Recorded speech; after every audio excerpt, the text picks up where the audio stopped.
अस्सलाम वालेकुम नाज़रीन, JN न्यूज़ HD के साथ मैं हूं नाइला भट्टी। नजर डालते हैं आज की अहम खबरों पर।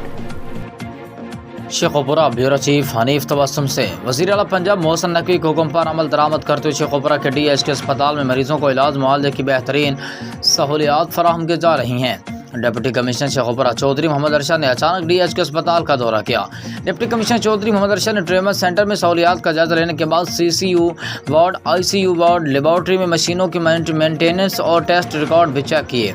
डिप्टी कमिश्नर चौधरी मोहम्मद अरशद ने अस्पताल में ज़ेर इलाज मरीजों की इयादत की और अद्वियात समेत दीगर सहूलियात की फराहमी के मुतल्लिक दरियाफ्त किया। डिप्टी कमिश्नर ने ड्यूटी पर मौजूद डॉक्टरों और पैरामेडिकल स्टाफ को हिदायत की कि अस्पताल में ज़ेर इलाज मरीजों को इलाज मुआवजे की बेहतरीन सहूलियात फराहम की जाएँ। MS डॉक्टर फरजाद भट्ट ने डिप्टी कमिश्नर को ब्रीफिंग देते बताया कि DHQ अस्पताल में ज़ेर इलाज मरीजों को वज़ीर आला पंजाब मोहसिन नकवी की खुसूसी हिदायत पर मुफ्त अद्वियात और इलाज मुआवजे की बेहतरीन सहूलियात फराहम की जा रही हैं।